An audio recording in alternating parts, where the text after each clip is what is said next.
们刚刚提到，川普他现在的外交战略，或者是他现在的外交战略思考，已经完全不同于拜登了。以前的拜登是什么？挺乌克兰，挺到底。现在川普是说啊，连谈判他都不重要了。人家说谈判两造双方，至少 A 跟 B 都要来吧？没有，他现在讲法是这样。他说泽伦斯基就没底牌了嘛，所以呢，他是不是参加停火谈判？不重要，就再一次的在攻击他，而且他甚至说我已经受够了，我真的已经受够了，他不要再来了，他来根本就没筹码嘛，他要跟人家谈什么呢？可是讲到了普丁，他说的是我们进行了很好的对话，同时呢，乌克兰的会谈跟我之间没有那么好。好，现在不是只有川普对他不喜欢，如果他旁边的人喜欢他，也许还能影响他。结果马斯克怎么讲的？马斯克的讲法是说呢，泽伦斯基被乌克兰全民唾弃，所以排除他正确的，没有人在帮忙踩刹车，当然就会让泽伦斯基呢是非常的生气了。原因是因为呢，他就觉得说，你这个一直在指责我们，包括说什么贪腐的庞大机器啊，这一些都让泽伦斯基有点听不下去。而且他现在可能更生气的是，又被爆料了，说美俄呢其实早就在瑞士已经密谈过乌克兰局势了。有没有这么一件事情？瑞士外交部的讲法是说，一直以来呢，我们都有在针对这一些投注外交上面的努力，不置可否，没有更多的说明。但是现在有一个消息释出，说俄方其实也想要试一点橄榄枝，递出的橄榄枝是说，有没有可能在海外被冻结的那些资产，就拿去重建乌克兰？好，克里姆林宫这边拒绝评论，但是讲的是什么？讲的是那3000亿美元，先前不是被冻了吗？那大家都觉得不合理啊。欧盟就讲说呢，要用来重建乌克兰，传出说呢，现在俄方的讲法是，你一部分的资金用在我控制的乌国领土上，现在大概1/5的领土，乌东整个那个很厉害的、有钱的、做钢铁的那一些，通通都是被俄军所控制的嘛。那大家就在问啊，所以那如果说当泽伦斯基跟川普讲，我有稀土的地图通通要给你，而那个稀土的地图通通都在乌东的时候，这到底还能够算数吗？原因是因为现在有乌克兰的流亡议员在讲说，川普你很傻要能赚钱我们早开采了，更何况他说了，所有的稀土资源都在交战区。当然啦，川普这边有另一个讲法是说，如果说让我进到，你全部交给我，我说都给我来受理，我就可以派我的人去。那如果这样子的话，即便是交战区，也可以让美国的力量进去，这对你不是也很好吗？两边的讲法其实都不太一致，到底该听谁的？好，现在呢，如果乌克兰还迟迟不签的话，不是你要签不签，而是你一定得签，不然的话，我就把你的新链网给断了。而且呢，还说川普讲的讲法啦，乌克兰已经要签了，泽伦斯基妥协了，但是问题是真的有签吗？目前还没有一个明确的结果。这一些啦，我相信可能拜登他都没有想过，在他离任之后不到100日之内，竟然发生了这么多的变化。原因是因为现在有一位大学教授跳出来了，他的讲法是，拜登政府本来认为不可能俄乌会打仗，听他怎么说。December 15th, 2021, I had an hour call with Jake Sullivan in the White House, begging Jake, avoid the war. You can avoid the war. All you have to do is say NATO will not enlarge to Ukraine. And he said to me, oh, NATO's not going to enlarge to Ukraine. Don't worry about it. I said, Jake, say it publicly. No, we can't say it publicly. Say, Jake, you're going to have a war over something that isn't even going to happen? He said, don't worry, Jeff, there will be no war. 好，如果这样听起来是拜登政府本来以为不会打仗，但后来突然烧起来了。但不管怎么说，目前真正在善后的兵哥，川普认为是他，然后他觉得他处理得很好，原因是因为他跟普丁谈好了，那个没筹码的、谈不好的根本不重要。川普讲的是不是事实？其实是，因为乌克兰这几年一直都在虚张声势，他在战场上的态势远远不如他的嘴巴。也就是他每次都要求很多，绝对不能够割让任何领土啊，然后甚至要普丁入狱啊，讲了一大堆。可是实际上他根本没有实力去做到这件事情，所以他是不是没有筹码？真的没有。但是你要把这个责任全部怪到泽连斯基身上，我也觉得有点过分。因为当初这场战争的发起，就像刚刚我们看到这个学者讲的一样，是你美国人引诱这场战争发起的。当初多少人警告说，你其实可以解决这个问题，你只要不要再给乌克兰错误的讯息，告诉他你根本没有机会加入北约，这个战争就不会发生。可是是谁造成的结果？就是美国造成的。美国当时一直持续不断的给乌克兰错误的讯息，让他以为战争一旦爆发，我就会进入北约，北约就会来保护我。结果这些都没有发生。所以美国要不要负责任？要。但是川普认为那是拜登的锅，跟我没关系。美国自己切割了，也就是切割，那是上一个美国干的事，对，跟我这个美国没有关系。所以川普也认为自己理直气壮。但是问题是，以这种谈判方式，那当然很好谈啊，因为我根本就是叫你无条件接受啊，我谈我的而已。川普跟普丁在谈的不是乌克兰利益，他在谈的是美国的利益。怎么样保证美国在乌克兰的利益，会获得俄罗斯的承认跟尊重？所以为什么美国一直强逼泽连斯基一定要签这个矿产协议？本来泽连斯基不想签啊，结果现在他看起来是要吞下去了。据说外媒的消息是说，他可能很快就要签了。那老实说，一签下去，那美国的谈判已经结束了，就这样子啊。剩下你乌克兰怎么样？那你家的事啊。川普都已经讲得很清楚啊。如果你们欧洲有兴趣派军队啊，那你派啊 ，OK 的啊，你派，我们美国很乐意啊，不就这样子吗？那我们现在就看欧洲这几个嘴炮王，你们是不是真的敢派军队？英国、法国啊，你们这些不是都讲得很大声要出兵吗？去啊，你去看看啊。其实川普为什么要这样讲？他看死这些国家只敢动张嘴，你们根本不会去。那实际上，普丁会不会容许北约军队进去？不会嘛，根本不可能嘛。他如果容许北约军队进去，他不是白玩了3年？对不对？因为他的目的就是要阻挡北约东扩。所以我觉得现在看起来整个大势差不多就是这样。如果泽连斯基真的被迫签了协约，那乌克兰就是被美俄瓜分了。好，乌克兰如果真的被美俄瓜分的话，那到底打了这几年，乌克兰是 for what？ 他现在是感觉人财两失啊！来请教李将军。我提醒大家一件事情哈，这个军事一定是接受政治的指导，可是政治你也必须要有军事的支持哈。所以我想说，那我们经常习惯讲一句话，叫做你在谈判桌想要得到的，你在战场上就必须要得到。那大家有没有发现，现在这些人，我们现在台面上面，你看从川普开始到这个法国总统马克宏啊，这些人所讲的话，那很关键的一个人没有出来讲过任何一句话。那个人叫普京，普京有没有讲过什么？他没有。那我们第二个，我提醒大家哈，这个所有的停战历史上面，不管1次、2次，一直到韩战到越战，所有停战到最后，甚至于我们这个国共内战，都是打打停停，停停打打，边打边谈。那普京会不会玩这套把戏？我们还有待观察。大家不要一面很乐观啊，觉得这场战争就要结束了哈。这个普京是不是也同意了？普京现在没有说同意哦，那普京他的条件开出来没有？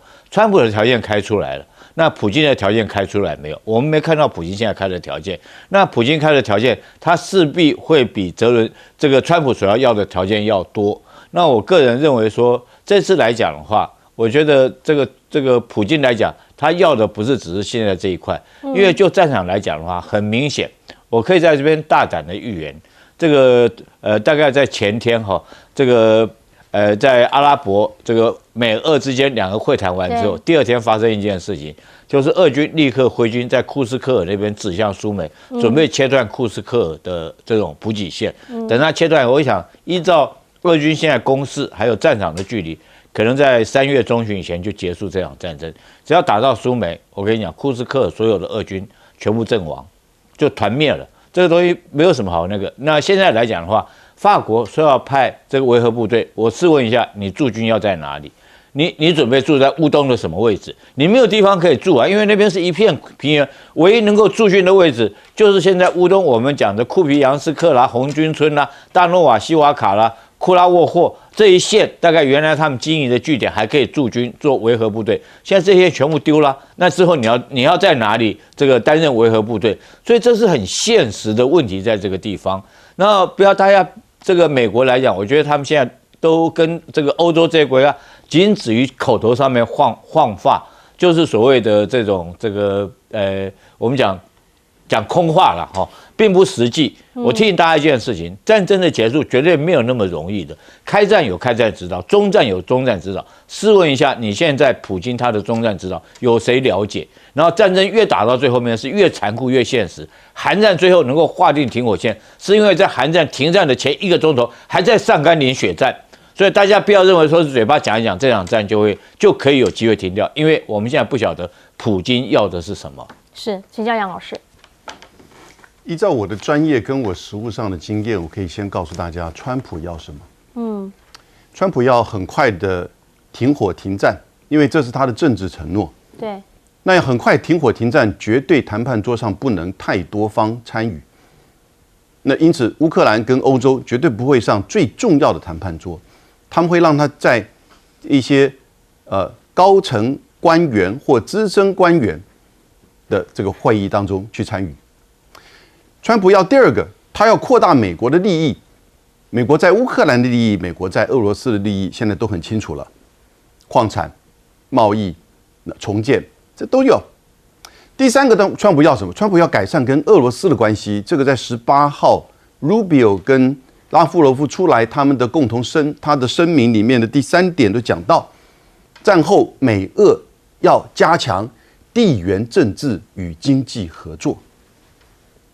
川普真正最后想要的是什么？这个过程当中，他要去建立中俄关系，也就是透过停止俄乌战争，强化美俄关系，他要去把中俄关系紧密的战略合作要去做建立，或至少拉近美俄之间的关系。那因此在过程当中，你就看到所有其他都是其次的啦，最后一定是双普会。因为最后那个政治上的确认一定是双普会，而双普会既然这么快月底或下个月初就要举办，就没有时间谈一些细枝末节，比如说战后如何维持稳定，或者谁派驻。现在看到有一些美国在故意放话说中国可以说不定派驻兵力到乌克兰，就绝对不可能，那绝对不可能，因为任何一个和平协议绝对不可能从此过了幸福快乐的日子，很快的会争端再起。如果说中国大陆的部队在乌克兰，那他要面对的那就是俄罗斯，这就是美国的包藏祸心，这个很清楚。那欧洲呢，当然就被抛弃了，不只是被副总统万斯这种从上到下的指着你鼻子骂。那你觉得德国怎么反应？德国马上23号要选举，预计基民党就会阻隔。那基民党的领袖即将成为德国下一任总理的这个领袖，叫做梅尔兹。他昨天怎么讲？他昨天说，我们欧洲不能够再完全依赖美国的保护了。德国，我上台之后，德国会跟英国、法国共同讨论如何加入他们的核子保护伞。连德国都这样子很清楚了，你总是要有一个 UB 有一个 backup。台湾呢？如果照刚才林佳龙先生所讲，照之前赖清德总统所讲，我们似乎只有选择做美国的护城河的命运了。德国境内还有美军呢，现在都已经有开始这样子的一个讲法出来了。那台湾呢？我们先接广告。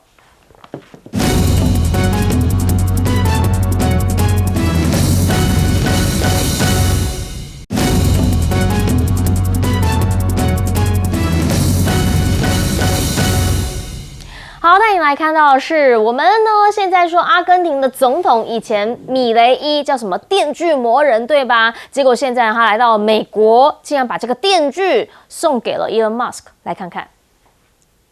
Well, President Milei has a gift for me.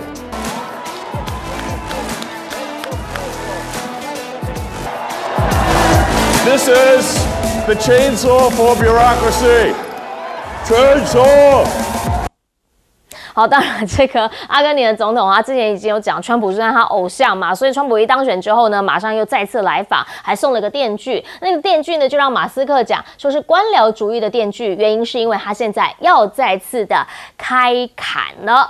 国税局砍6000人，国防部拔关7人。你必须要理解一件事情哦，就是一直砍，真的大家都没意见吗？有的，工会呢一而再再而三的来跟法官说，这样子不合法吧？结果现在被联邦法官给裁定驳回。换句话说呢，这个联邦公务员可能后续还会持续被砍。但国税局在这个时候被砍6000人，其实蛮多人有意见的，原因是因为目前算是他们的缴税季嘛，所以呢，大家就讲了，你在这最需要人的时候，你砍人，这个对吗？好，各地呢甚至还爆发了反川普还有反马斯克的游行。不过对于马斯克来说啦，好像呢这样子的一个场面并没有完全的吓到他。好，原因是因为呢他不是只有动这一些中央的而已，还包括了美国效率部直接对美国国家公路交通安全管理局要解雇裁减他10%的员工。你可能会不知道这个局在干什么，这个局其实就是在建立所有的美国的交通规范。那这里面呢就包括了特斯拉的自动驾驶。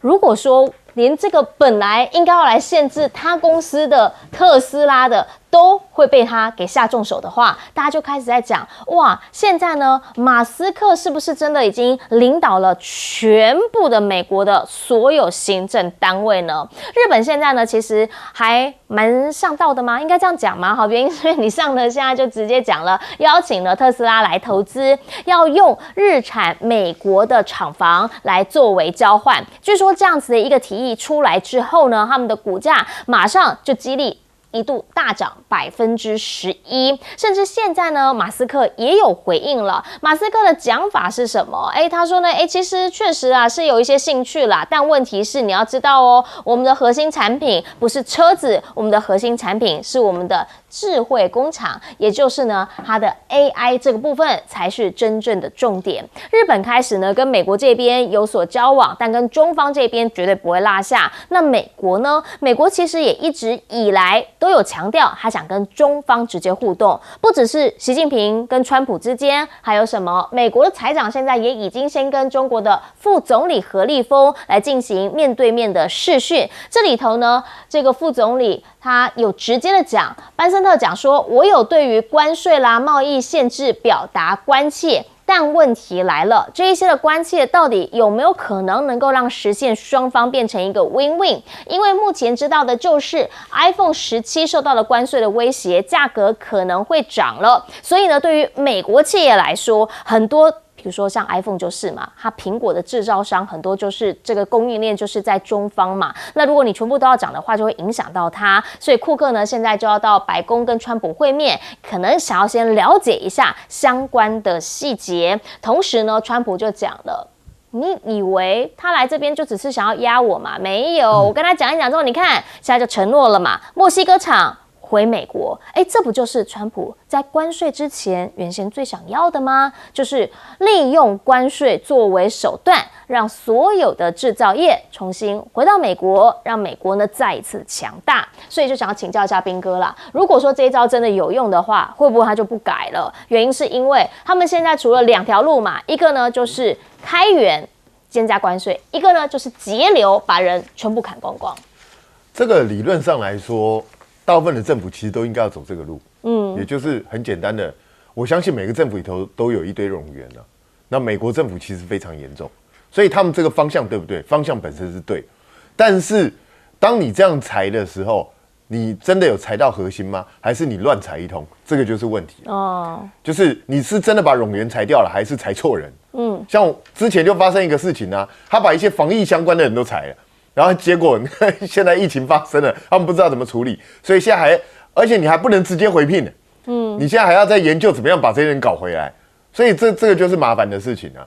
那同样的，你马斯克这样子裁人，虽然现在法官说 OK， 你这样是可以的，继续裁，可是他这样不会得罪人吗？你得罪的人越多，当然反弹就一定越大。那接下来第一个，马斯克要面临就是大概打不完的诉讼，然后呢？我必须说，他们的人身安全都可能会遭受威胁。哦，因为仇恨的关系。对我基本上你是断人家生路嘛，对很多人来讲，你让我没饭吃嘛，那我不弄你，弄谁？就是这么简单。所以不管是马斯克，不管是川普，我觉得大概都要面临很长一段时间的安全的危机，所以这是他们必须要去保护好他们自己。但是马斯克是这一种满脑袋这样子发晕的往前猛冲的傻瓜吗？当然不是，他做这些事当然有他的道理存在。所以你认为日本车厂一邀请马斯克就会傻傻跑去投资吗？他没有这么傻。马斯克其实是雄心勃勃的一个人，而且汽车只是他奠基他其他想法的一个事业而已。是，他还有 SpaceX， 他还有很多其他的梦想，所以这个人是一步一步在实现自己的梦想。他绝对不是像大家想的那样子单纯的一个人。所以他为什么要告诉你说他真正厉害是他的智慧工厂？因为他是准备用他的智慧工厂去发展更多其他的东西。那你日本人以为说你把我特斯拉引进就可以把我的智慧工厂给你吗？你想得美，不可能的事。所以我觉得这个未来他们还有得谈的。那但是川普的关税政策有没有起到作用？有。你看现在苹果啊这些很多公司都考虑到本来把在海外的一些工厂我要回来的，因为你不回来的话就会面临到100%的关税。但是问题是，当初这些工厂为什么不设在美国？就是因为在美国的成本太高，所以你就算把这个工厂拉回美国了，你避开了这个关税，可是你的成本还是要增加，而且你的效率可能会变低。所以这个对美国的工厂真的是件好事吗？恐怕也未必见得。我觉得这一场仗才刚刚开始，还有得看。是，请教一下杨老师怎么看？其实就在几个小时之前，川普又签了一个新的行政命令。那他用备忘录的方式，那这个备忘录的名称叫做这个美国优先投资政策。他就是命令美国有一个委员会，联邦部会级的委员会，叫做外国投资美国委员会，就有点像是我们经济部的投审会。他这个命令里写说，那几个小时前才这个签的。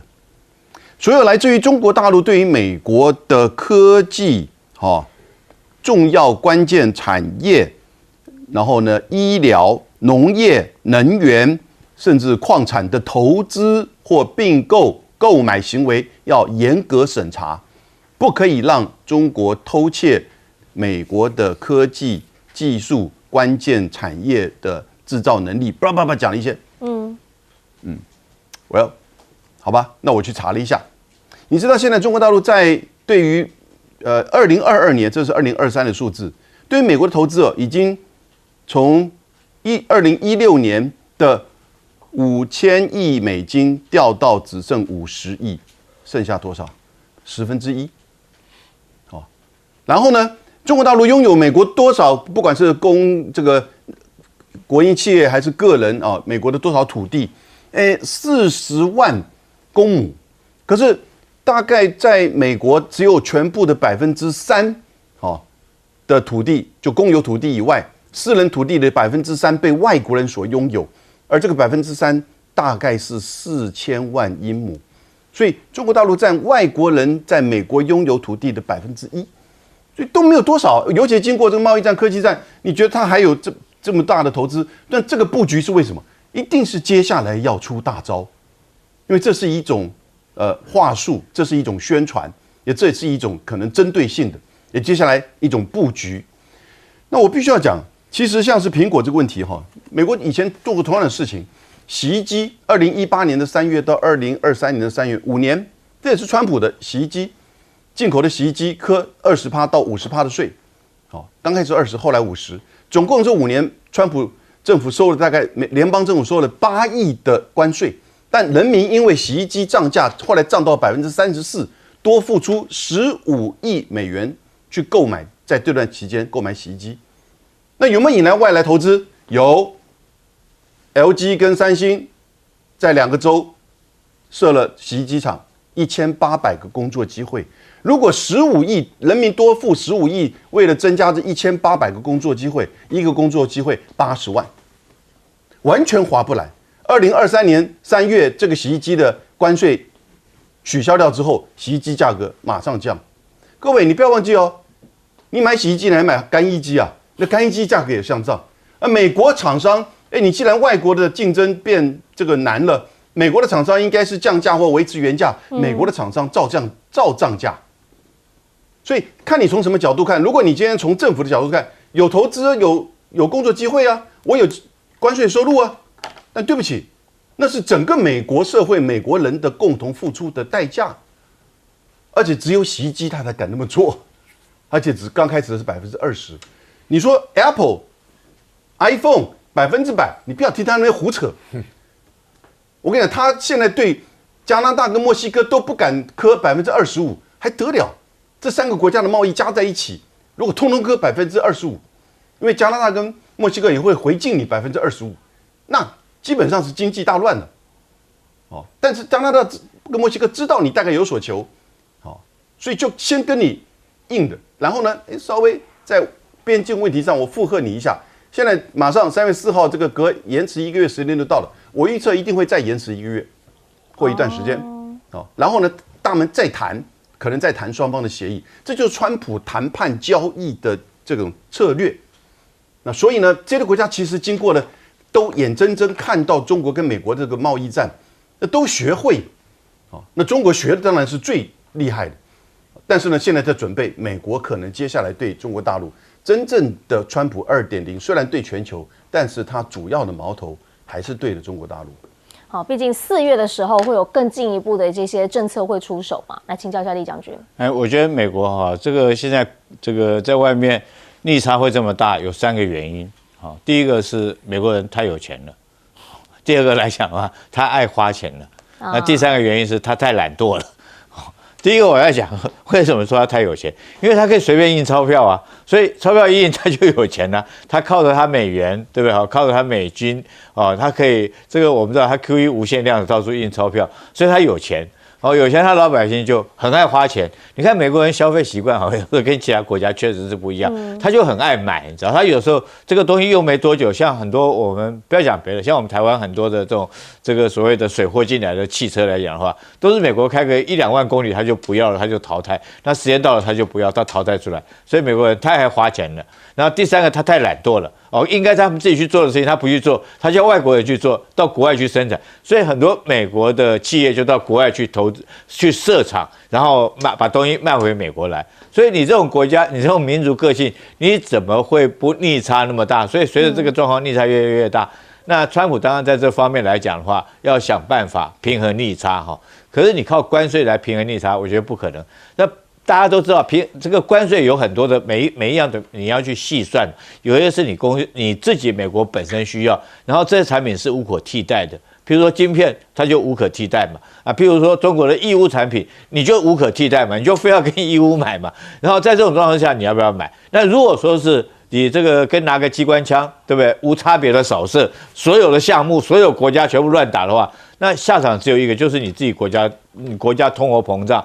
那当然，川普很有意思他讲说没关系，我们讲说国税局都可以裁掉，为什么国税局裁掉？我们就可以不征所得税啦，我们就跟外国征关税。可是你有没有想过，老百姓听了一定很嗨很高兴，可是老百姓变成什么？他那税从哪来？就是我买的东西嘛，我买的东西事实上我就是去交了这个关税，那你是要交所得税还是要去交关税？所以我觉得川普也蛮这个他非常蛮政治化的，然后也很会的政治操作语言。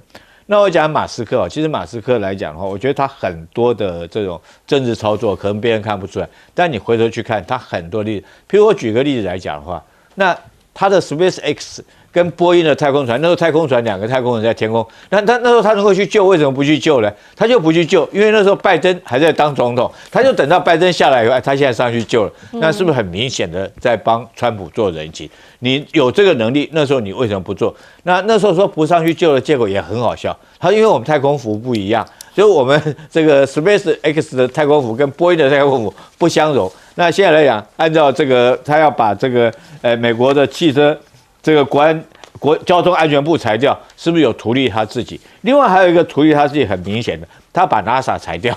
他 NASA 裁掉以后，他自己在发展他的 SpaceX， 是不是他将来就取代了 NASA？NASA 经费全部给他，美国的所有太空发展经费变成由他这个由马斯克自己来全部主导，就不要有 NASA 这种组织了。所以我觉得大家不要认为说是马斯克在替这个美国川普政府拿个电锯在那边到处砍砍到最后获利的是谁？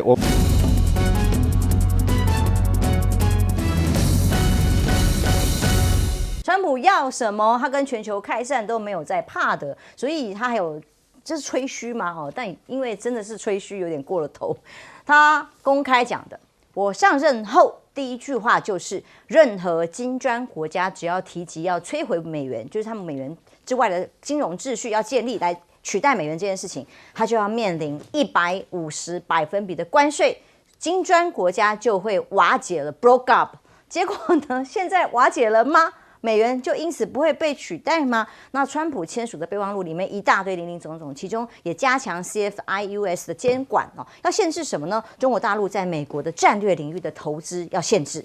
他说呢，因为长期中国都利用美国的资本跟技术去实现现代化军事啊，对于美国所造成的威胁非常的大，所以他发现中国影响美国太大了。为什么现在可以平起平坐，在科技上还要去控制去监管？就是因为呢，现在他们已经把美国技术都学走，这是川普的逻辑了哈。所以中美包括何立峰、贝森特2位财政首长见面通话他聚焦都是在关税这一块。那么双方围绕落实中美元首通话共识，接下来2个人习近平和川普会不会见面，还是通话，还是做什么？那么中方就近期美国对中国所加征的各种关税措施呢，表达严正的关切。那美国财政部长怎么回？他说，北京应该促进国内的消费，实现经济再平衡。这个一个在通缩，一个在通膨，但是这个时候人家谈的恐怕不是你国内关税这么简单的事情啊。所以双方还在博弈对峙怎么的这个bargain当中，但加拿大这就不一样，状况完全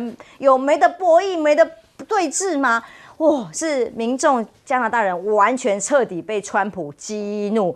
民调显示，最新的调查告诉大家，75%的加拿大人都赞成对美国直接开干，对于报复性的关税直接加以配合，你扣我多少就报复你多少。45%的受访者甚至表示非常强烈，就这样支持，甚至游客取消到川普治下的美国去度假，因为根据美国旅游协会的统计加拿大是美国最大的游客的来源国，现在直接数量锐减10%之外呢，到旅游人数直接少了200万人次，也损失了20亿美元，还会导致14000个工作机会流失了西捷航空也统计，今年前几周飞往美国的航班，从加拿大到美国也比去年直接下降了25个百分比，这是一个很扩散的情绪，这个在民间已经在扩散了，官方居然还可以讲这个话，我也不可思议。这个我们看到好多球赛球迷啊会疯狂的反对美国队加拿大的这个球迷嘛，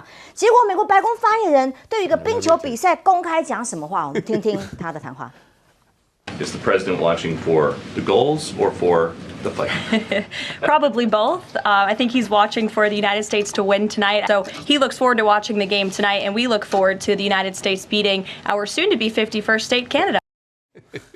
期待即将成为美国第51州的加拿大被我们美国队给击败耶！这是一个多么民粹的说法，出自于美国白宫发言人李威特。太不可思议吧？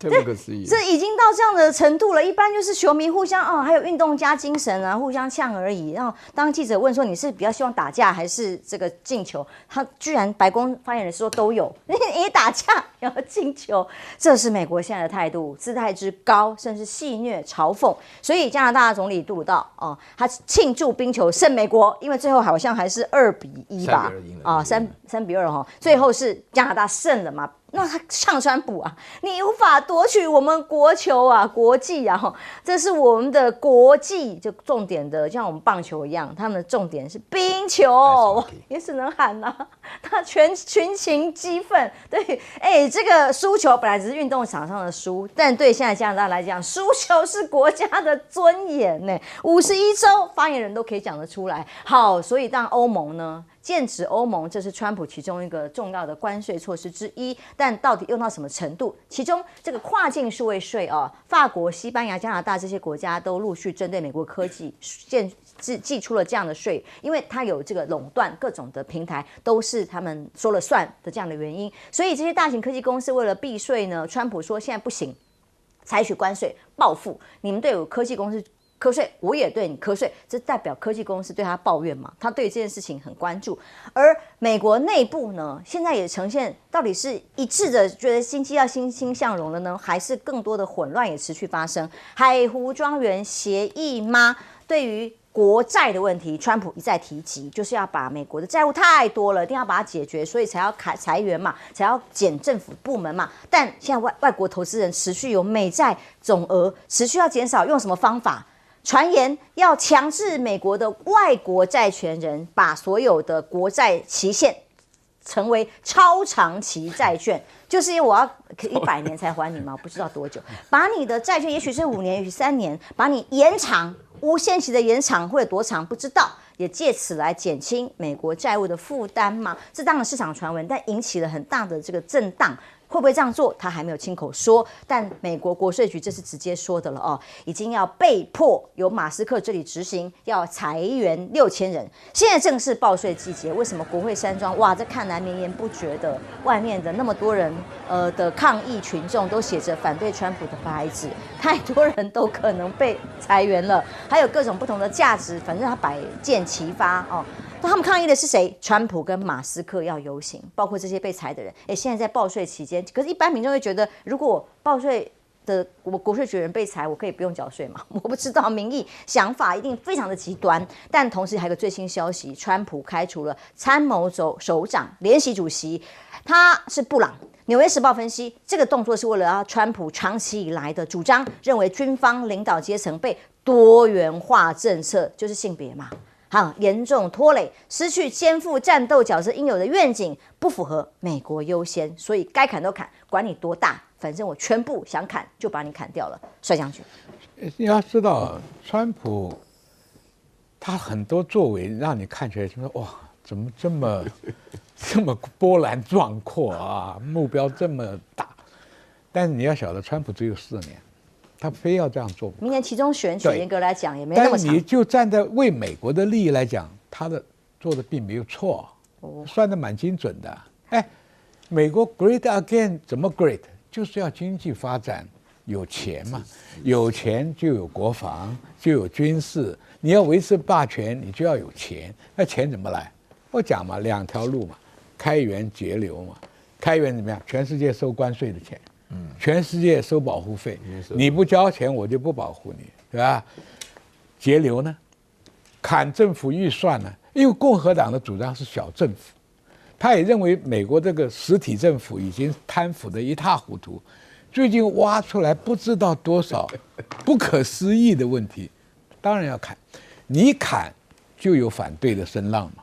你记不记得商鞅变法的时候，多少老百姓反他，多少秦朝的旧臣要反他，他现在面临的是一模一样嘛，历史的轨迹不会改的啊。川普这样做，你说他做的有没有道理呢？有道理啊。这个政府外债快要把政府拖垮了，每天的利息就不知道多少，那个谣传呢是有可能的，就会对美债的信心大家会降低啊。你原来是放了给你3年，你给我延到30年，我收到哪一天啊？你美金还值不值钱我都不知道啊。所以这些问题，我跟你讲，川普的算盘是什么？不打乱现在的实体政府这个规制啊，我浑水摸不到鱼的，水一浑我通通抓到了。你像马斯克多厉害，6个小鬼，把人家几十年的账都给你查出来，钱流到哪去了，对不对？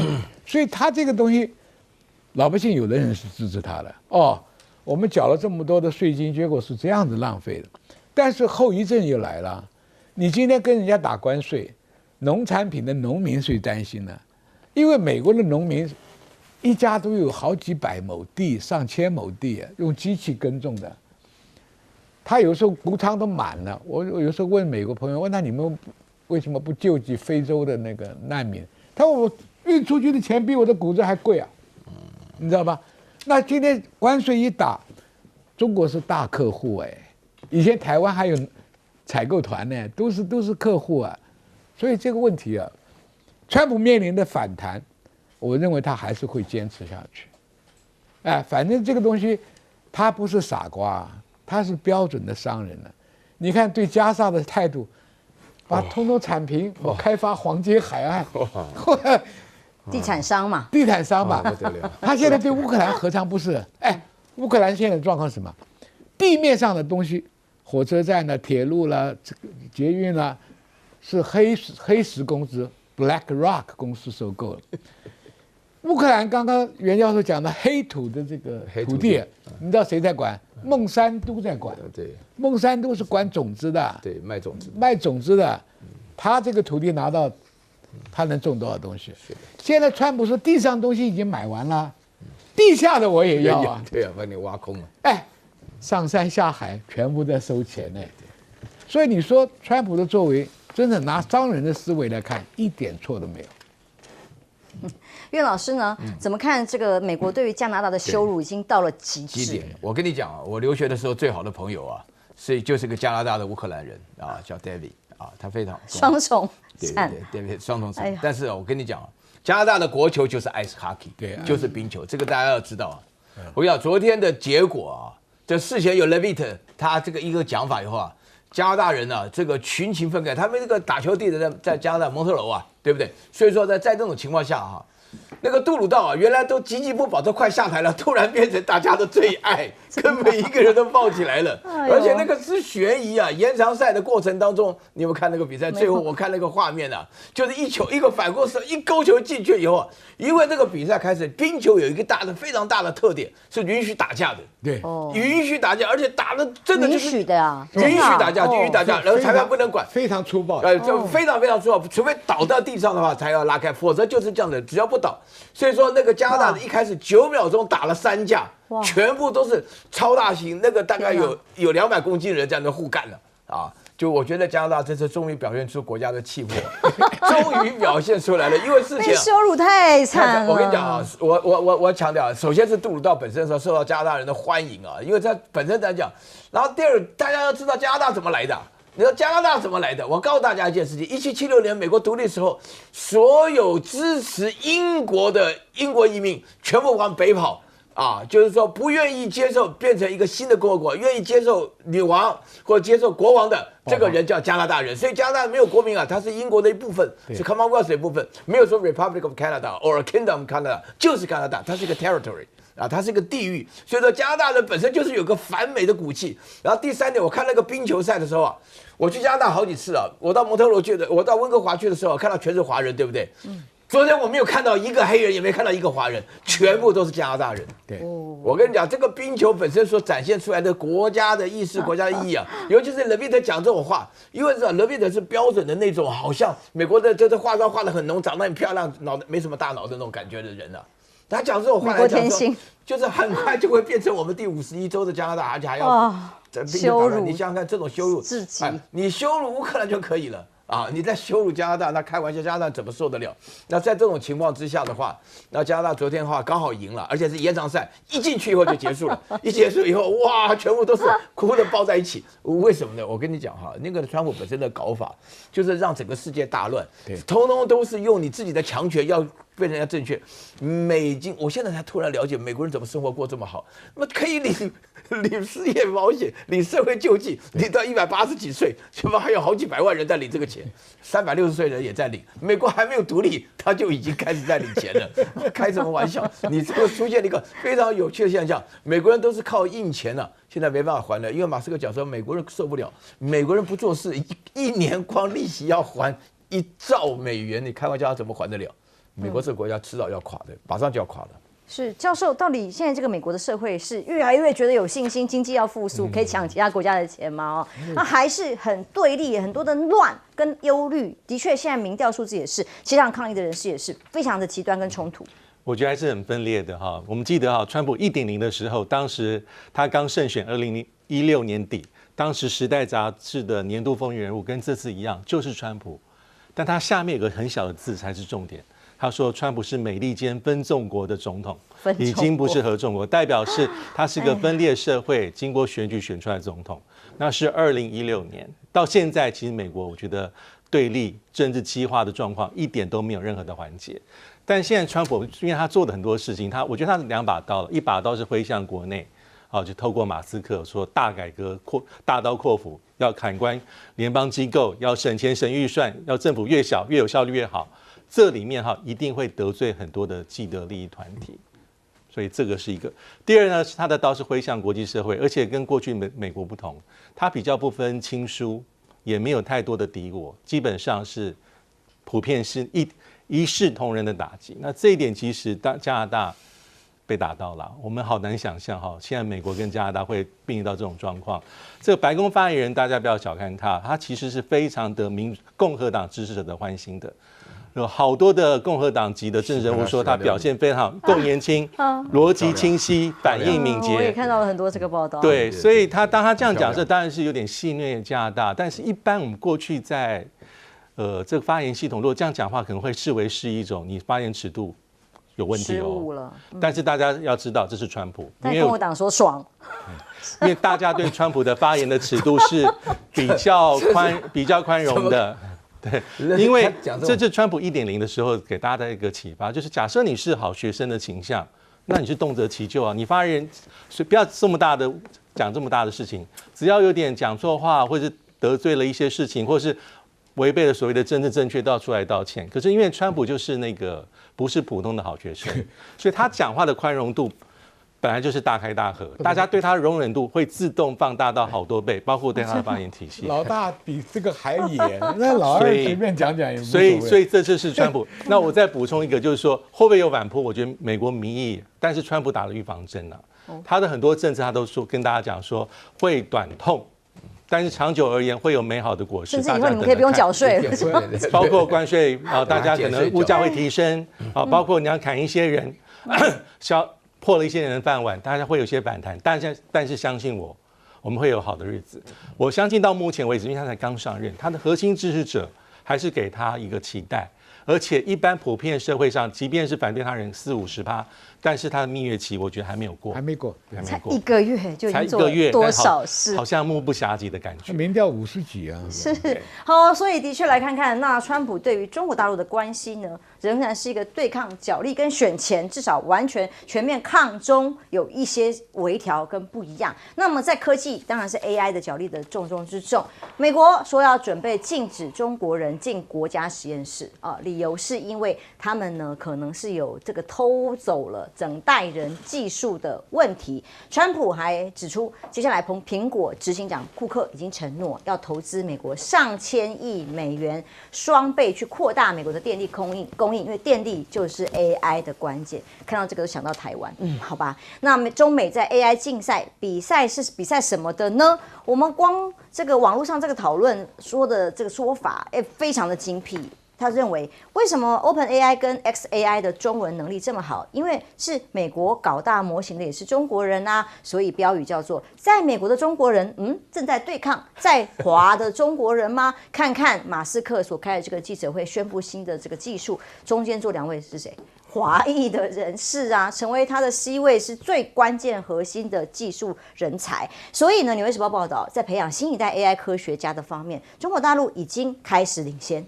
美国的麦克罗波洛智库研究结果表示，中国大陆已经超越美国，成为 AI 人才的最大出产国。过去是华人数学本来就比较好现在是直接 AI 应用上面培养了全球1半以上嘛，根据他的数字，1半的顶尖 AI 研究人员。相比之下呢，美国有多少？只有18%研究人员是来自美国的本科院校。哇，这个差距对川普来讲，他警觉到了，所以他要把差距拉小。但怎么做？包括像南华早报说，全球 AI 竞赛的胜负可能取决于中美2国华人研究人员的努力吗？DeepSeek 是一个大家现在全球都在看的关键，要么就防禁止，要么就全面的来把它接收运用到自己的技术里头。所以下载量突破了1.1亿，一点都不意外。宣布下周还要公开5个代码，这也是他的格局展现出来。他要给全球的是什么？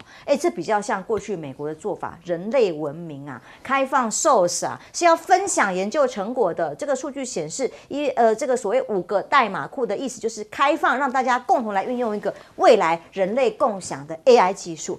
冲击效应是如何呢？华为这一场会议大家看到都是因为习近平接见了所有科技相关的大佬，那人数这么多，这么的核心，也代表了中国大陆未来的政策方向。其中任正非在跟习近平见面的时候的句话，现在被提起关注，说接下来中国呢，缺锌少块啊，已经忧虑减弱了。缺锌指的是什么？锌是指半导体，少混呐，指的是操作系统。所以网友都表示，这是 DeepSeek 冲击效应，接下来都具备了，包括人才，包括了晶片，还有包括了系统。都掌握在手里吗？那么在中国大陆有这个新闻 ，DeepSeek 助攻让一位82岁罹癌的阿公他手术成功了因为呢透过 DeepSeek 跟虚拟的3维重建技术辅助完成他蛮难做到的这个下腔静脉的癌栓的手术。好，那还有中国大陆目前就有多家医院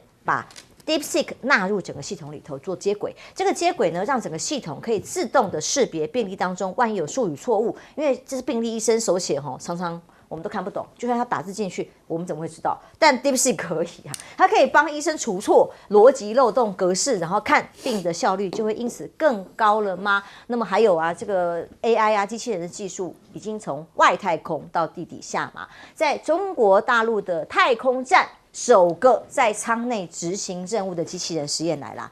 看到这个管道间有一些人类很难进去的这种地方，会有危险性现在有 AI 机器人可以直接帮你做检测，出现在画面上。还有天宫机器人，它可以爬100个楼梯头部安装雷达，然后肚脐有摄影机让它可以具备视觉感知、行走能力，走得可好了，我们都爬不上去，它可以它沙地、雪地、山坡，时速12公里，快速奔跑，走得很顺畅。全网上大家爆红的机器人跳这个扭秧舞被民间发展成租赁行业，已经日租金高达1.5万人民币。租了去表演吗？订单档期排到下半年而全球首次升空中的，还有深海之后，在超1万米的深地底下，中国大陆公布的第一座1万米的科技探研的深地塔科一井地下1910米这个地方完成钻井任务，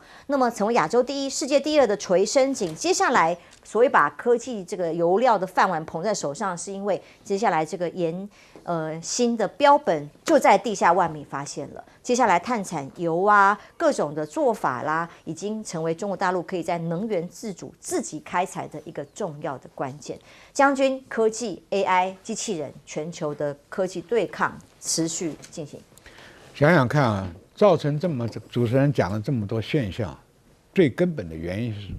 中国大陆的教育成功培养出为数众多的理工科的学生包含这个电机、电子这一类的，所以你看到很奇怪美国要打中国的 AI 的技术，站在马斯克旁边是2个华人，参加这个巨头会议的也是华人，什么李飞飞那一票多了。那中国大陆很清楚川普已经讲得很清楚，将来经济大战略里面要用 AI 的高科技来压倒碾压这个中国大陆，所以习近平也把任正非腾讯这些科技人才找在一起开会你要在这个战场跟我打，我是不是这个战场的人才我要弄出来？任正非讲了一句因为 DeepSeek 给了老美一巴掌，你知道吧？老美花了很多钱在搞 AI， 结果 Seek 一出来，我最可怜的就是那个孙正义那当初要投资5000亿清楚。现在叫 Stargate， 那就不行啦。所以任正非讲了一句话很实在：我们缺锌少混。你不要看美国的 AI 还是很强的，你要跟他打，我们必须要还加努力。所以这边是厉兵秣马，在准备跟你美国打 AI 这场仗。美国还有好意思讲人家是偷，人家是大学培养出来。杭州6小龙哪一个是你美国培养的硕博士？没有一个所以这个问题你骂他是偷，我告诉你，你美国完全是靠抢。美国的空喷射机、核子弹什么来的？德国2战失败的时候，科学家被他整票弄走，对不对？你不是抢吗？这个巴拿马你不是用抢吗？现在叫美国湾。波西哥湾不是用抢吗？格陵兰你不是用抢吗？你德州的土地是哪里来的？加州土地哪里来？都是抢嘛！你连偷都不会对不对？我们把历史翻开来看，他所有的行为模式是抢你说中国大陆它上亿的民工拼死拼活赚出来一点钱，培养教育学生出来。今天你美国要打跟中国的科技作战，全部是华人的人才。可是很矛盾呢，又不准华人的科学家进实验室。对啊，但你要用的是现有的好手都是中国人啊，对不对？这些华人学完了以后各为其主嘛，这样打嘛。所以你今天说偷，我觉得这个罪名是完全不能成立。但说你美国人是强，你把历史读一读就知道。是的。休息一下，马上回来。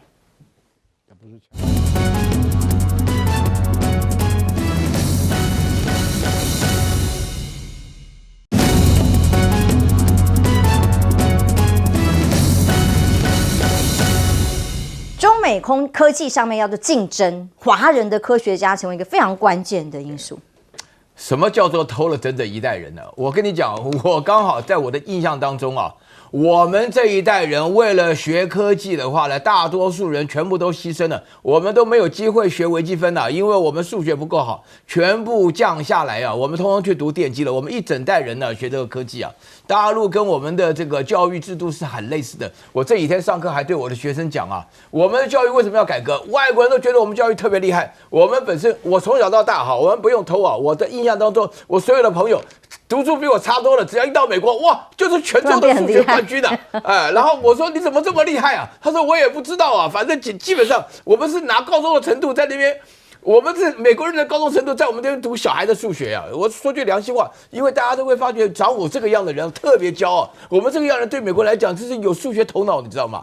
啊，然后大陆这边的话呢，这个教育制度是加3倍的严格啊。我坦白跟你讲，你如果说碰到大陆的中学生，你朋友有读中学的话，你把我们数学课本拿来看一看，你真的吓一跳。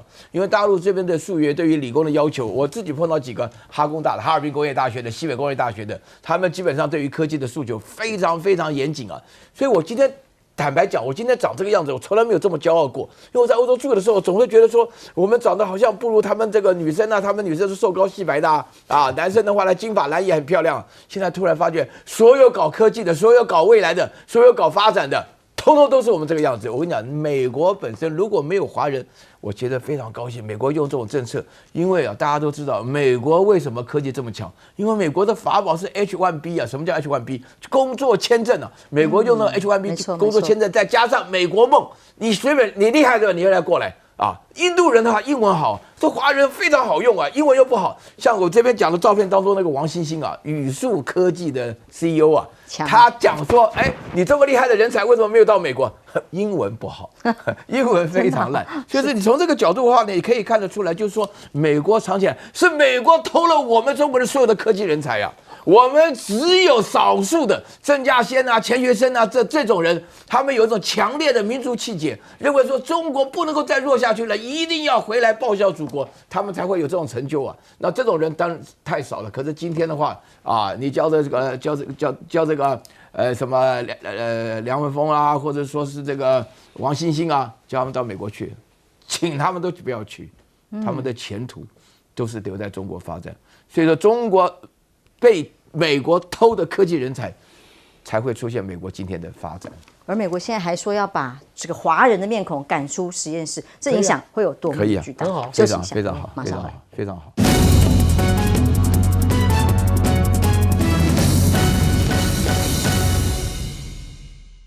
斯克曾经说过哈 ，AI 哈它的应用发展，还有这个自动驾驶。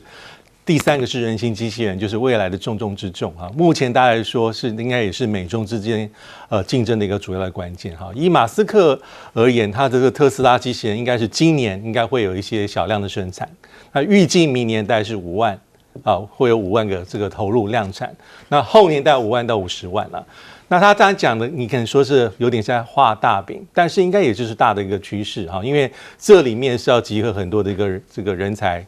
还有资本的这个投资，所以目前来讲，美中在这方面应该是群雄并起，兵家必争之地。